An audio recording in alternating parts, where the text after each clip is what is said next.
Hello class, welcome back to your own YouTube channel be the commercial study वहीं जहां concept सही। So class, आज हम discuss करेंगे अपने बीबीए बीकॉम ऑनर्स के बिजनेस लॉ, जिसमें हम अपना पार्ट 1 और पार्ट 2 कवर कर चुके हैं। आज हम करेंगे पार्ट 3। तो पार्ट 3 डिस्कस करेंगे हम, जिसमें हम देखेंगे हमने पार्ट 1 और पार्ट 2 में क्या देखा था। प्लेजी कौन होते हैं, बेलमेंट क्या होती है, बेलर और बेली कौन होते हैं। तो व्हाट इज प्लेजी, प्लेजी कौन थे, इसके बारे में हम पार्ट 2 में डिस्कस कर चुकी हूँ आपके साथ। तो अब हम डिस्कस करेंगे अपने सोन नेक्स्ट टॉपिक पे, जिसमें प्लेजी कौन होते हैं। प्लेज क्या था पार्ट 2 में बता दिए। प्लेजी कौन होते हैं, प्लेजर कौन होते हैं, पॉनर और पॉइनी कौन होते हैं, ये सब डिस्कस करेंगे। एसेंशियल कौन कौन सी चीजें रिक्वायरमेंट होती है एक प्लेज के लिए, और कौन कौन सी ड्यूटीज होती है प्लेजी और प्लेजर की। तो इसी के साथ अब बिना किसी डिले के शुरू करते हैं अपने हैशटैग टॉपिक नंबर 1 को, जिसका नाम है define who is pleasure and प्लेजी। तो ये था क्लास हमारा पार्ट 3। अगर आपको वीडियो से कनेक्टिविटी नहीं फील हो रही है, कुछ नहीं समझ में आया, तो पहले जाके आप देखिए part 2। So let's move on our topic, who is प्लेजी। So class, हम अब डिस्कस करेंगे अपने हैशटैग टॉपिक नंबर 1 में हु इज प्लेजी। तो सबसे पहले हु इज प्लेजी पूछा गया है कि देखिए अभी आपने प्लेज पढ़ा था। प्लेज क्या होता है, जिसमें हम क्या करते हैं, डिफाइन करते हैं किसको, जिसमें हम डिफाइन करते हैं अपने थ्रू किए गए प्रोमिसेस को। अगर मेरे बैकवर्ड से कोई नॉइज आ रही है तो उसे इग्नोर कीजिएगा और फोकस कीजिएगा अपने टॉपिक। तो क्या कहा गया है हमारे टॉपिक में, मैंने आपको फर्स्ट ऑफ ऑल बताया था प्लेज। प्लेज क्या होता है, प्लेज का मतलब होता है जहां पे हम प्रॉमिस करते हैं किसी एक पर्टिकुलर परफॉर्मेंस को परफॉर्म करने के लिए या किसी टास्क को पूरा करने के लिए जो हम प्रॉमिस करते हैं वो प्लेज कहलाता है। जिसकी फॉर एग्जाम्पल से समझेंगे, जब आप स्कूल गोइंग होते हैं तो आपके स्कूल में भी आपसे प्लेज बुलवाई जाती है कि जब आप उस प्लेज में बोलते हैं we all are Indians and all Indians are my brother and sister and so on, ये आप प्लेज लेते हैं ना।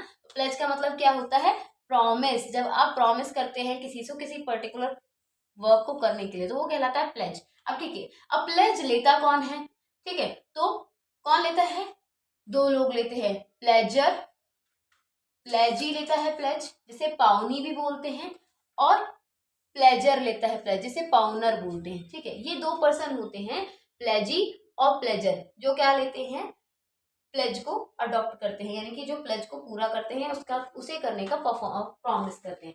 तो प्लेजी और पाउनर कौन होते हैं, हमारे प्लेज को अडॉप्ट करने वाले लोग होते हैं, जिसे हम प्लेजी को हम क्या बोलेंगे, एक सिंपल भाषा में बेली भी बोलेंगे। एक बेली होता है जिसे हम क्या कहते हैं, प्लेजी बोलते हैं। आपने अभी पहले पढ़ा था ना डेबिटर एंड क्रेडिटर, बताया था मैंने आपको अपने आपके पार्ट 1 में। तो जो डेबिटर और क्रेडिटर वाला केस आता है, बेली और बेलियर वाला, ऐसे ही सेम केस इसमें आता है प्लेजी और बेली वाला। ठीक है, प्लेजी एंड प्लेजर वाला है। तो यानी कि समझिएगा, अब पूरे टॉपिक को कंक्लूड करते हुए मैं क्या बता रही हूँ आपको। प्लेज क्या होता है, जिसमें हम परफॉर्मेंस को परफॉर्म करने के लिए प्रॉमिस करते हैं। और प्लेज कौन ले सकता है, दो लोग ले सकते हैं, प्लेजी और प्लेजर।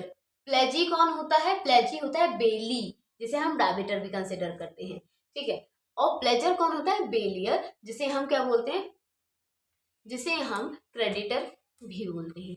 ठीक है, ये थे हमारे प्लेज को लेने वाले दो लोग, प्लेजी और प्लेजर। प्लेजी को पाउनी भी बोलते हैं और प्लेजर को पाउनर भी बोलते हैं।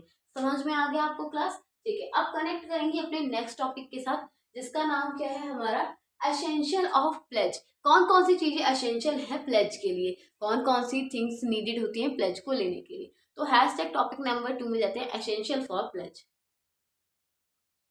सो स्टूडेंट, हम देखेंगे अपने hashtag topic number 2, essential element of pledge. कौन कौन से जरूरी चीजें हैं हमारे प्लेज के लिए। तो 4 थिंग मेन है हमारे प्लेज में।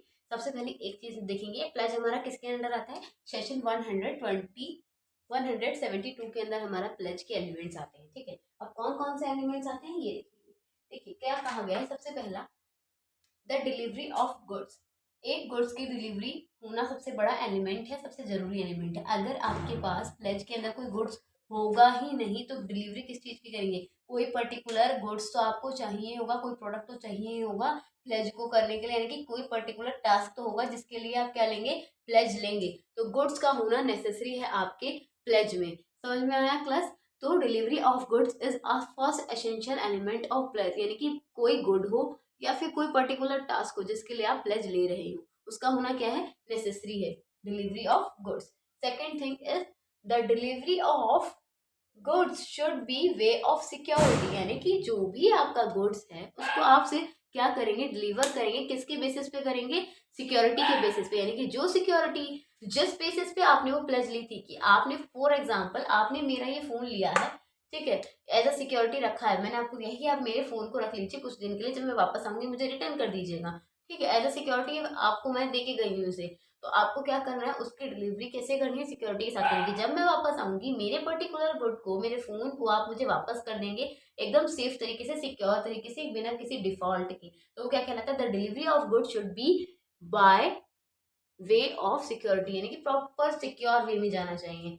Done class. Second point, okay.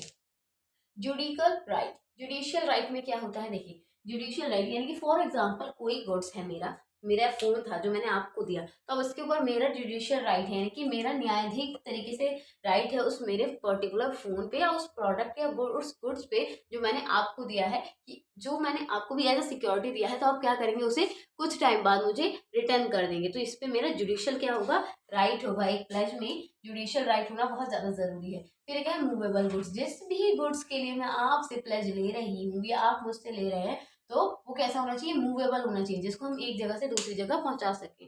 वो कोई आइडिया भी हो सकता है, कोई प्रोडक्ट भी हो सकता है, कोई गुड्स भी हो सकता है, सो ऑन जो मूवेबल हो सकती है चीज, यानी कि मूवेबल का मतलब क्या, जो एक प्लेस से दूसरे प्लेस पे ले जाई जा सके, वो क्या कहलाएगा, प्लेज के मेन एसेंशियल्स एलिमेंट्स में इंक्लूड किया जाएगा। तो 4 होते हैं, delivery of goods, the delivery of goods should by the way of security, judicial right and movable goods. तो ये थे हमारे एसेंशियल एलिमेंट ऑफ प्लेज। समझ में आया क्लास? Yes ma'am. अब मूव ऑन करेंगे अपने नेक्स्ट टॉपिक पे, difference between plays and bailment. क्या होता है डिफरेंस प्लेज और बेलमेंट के बीच में, ये डिस्कस करेंगे। सो मूव ऑन, हैशटैग अपना टॉपिक नंबर 3। सो क्लास अब हम डिस्कस करेंगे अपने हैशटैग टॉपिक नंबर 3 में, difference between plays and bailment. अब देखिए प्लेज और बेलमेंट को एक्सप्रेस करने के लिए कितना सुंदर फ्लो चार्ट बनाया है मैंने आपके लिए, है ना, इसके लिए एक लाइक तो बनता है, नो डाउट मैम, अभी देते हैं एक लाइक। ओके, तो अब शुरू करते हैं डिस्कशन को। प्लेज, अब देखिए डिफरेंस क्या है प्लेज और बेलमेंट में, जबकि दोनों एक ही जैसा काम करते हैं, बट थोड़ा सा माइनर डिफरेंस है इन दोनों के बीच में। प्लेज में हम क्या करते हैं, देखिए bailment of good with security for perform of specific promise. तो बेलमेंट में हम क्या करते हैं, किसी परफॉर्मेंस को परफॉर्म करते हैं, जबकि प्लेज में क्या करते हैं, उस परफॉर्मेंस को परफॉर्म करने के लिए प्रॉमिस करते हैं। जब प्लेज हो जाती है दैट मीन्स आपको वो करना ही होगा, you can't take off from this. Okay, यानी कि यहाँ पे फिक्स है कि आप ऐसा करेंगे ही। सो स्टूडेंट, प्लेज में हम क्या करते हैं, प्रॉमिस करते हैं कि आप किसी पर्टिकुलर गुड्स के साथ जो आपने बेलमेंट किया है उसे परफॉर्म करेंगे। ऑन द अदर हैंड अगर हम बात करें बेलमेंट की, पर्पस ऑफ एनी काइंड, यानी कि यहाँ पे सिर्फ हम किसी भी तरीके के गुड्स के साथ उसको रखने की सिक्योरिटी की क्या करते हैं, सिर्फ प्रॉमिस करते हैं। बट यहाँ पे पर्पस क्या होता है, यहाँ स्पेसिफिक पर्पस होता है उस पर्टिकुलर टास्क को परफॉर्म करने के लिए। यहाँ कोई स्पेसिफिक नहीं होता है, किसी भी तरीके का आप कर सकते हैं बेलमेंट, किसी भी प्रोडक्ट के साथ किसी भी टाइम पीरियड के अंदर कर सकते हैं। बट जो प्लेज होता है वहाँ पे स्पेसिफिक टाइम पीरियड चाहिए होता है, स्पेसिफिक थिंग्स चाहिए होती है प्लेज को करने के लिए। Second thing, pawnee has no right to use the good. और जो प्लेज होती है वहां पे जो पॉनी होता है, जो उसे रखता है, उसको जो बेलर होता है, उसके पास कोई राइट नहीं होता कि वो पर्टिकुलर गुड्स को जिसको उसने अपने पास रखा है उसको क्या करे, यूज करे। और दे कैन डू सो, यानी कि बट जो बेलमेंट होता है, बेलमेंट में आप क्या कर सकते हैं, उनके उस गुड को यूज कर सकते हैं, या उसका उसका थोड़ा सा यूज कर सकते हैं, ऐसे कह सकते हैं, या फिर ऐसा यूज करें कि उससे किसी तरीके का क्या हो, हार्म ना हो उस गुड्स को। Third one is they repay debt, वो अपने डेट को रीपे करते हैं। दे रिटर्न गुड्स, यानी कि जितना उन्होंने यूज की क्या करते हैं, वो उसके लिए रीपे करते हैं, दोबारा भुगतान करते हैं। और ये क्या करते हैं, उनके बेलमेंट में उस गुड्स को रिटर्न कर देते हैं जो उसका ओनर होता है उसी को। ठीक है, यहाँ पे रीपे करते हैं, जो भी काम उन्होंने कराया होता है, जिसके लिए उन्होंने प्लेज लिया होता है, उसके लिए उन्हें यहाँ क्या करना होता है, रीपे करना होता है। जबकि इन्हें क्या करना होता है, जो उन्होंने पेमेंट किया होता है इसमें इन्हें वापस कर देते हैं, कोई पेमेंट नहीं देनी होती है। अब देखिए कंसिडरेशन नेसेसरी, यहाँ पे पेमेंट करना नेसेसरी होता है, बट कंसिडरेशन नॉट नेसेसरी, इसमें बेलमेंट में कंसिडरेशन नेसेसरी नहीं होता है। तो दोनों के बीच में माइनर से 4 डिफरेंस थे।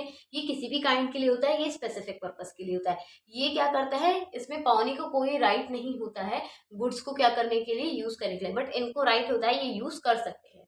दे रीपे डेप्ट, ये जितना भी यूज करते हैं उस पर्टिकुलर चीज को, उसके लिए क्या करते हैं, पे करते हैं, और ये उस गुड्स को रिटर्न कर देते हैं। यहाँ पे कंसंट्रेशन नेसेसरी होता है, भुगतान पेमेंट करना, फी देना नेसेसरी है, जबकि ऑन द अदर हैंड अगर हम बात करें तो कंसंट्रेशन देना यहाँ नेसेसरी नहीं होता है। तो क्लास इसी के साथ आज हमारा हैशटैग टॉपिक नंबर पार्ट 3 यही कंप्लीट होता है। आज की क्लास में आपके साथ क्लास यही एंड करती हूँ, क्योंकि मेरा अर्ली मॉर्निंग क्लास भी है और अभी इस समय रात के 12 बज चुके हैं। So take care class, bye bye. अगर वीडियो छोटा सा क्लिप ये आपको पसंद आया तो वीडियो को लाइक शेयर एंड सब्सक्राइब करना ना भूलें, और कमेंट करके मुझे जल्दी बताएं कि आपको पार्ट 4 कब तक चाहिए, और आपका अभी जो सेमेस्टर एग्जाम चल रहा है तो बिजनेस लॉ का आपका एग्जाम कब है।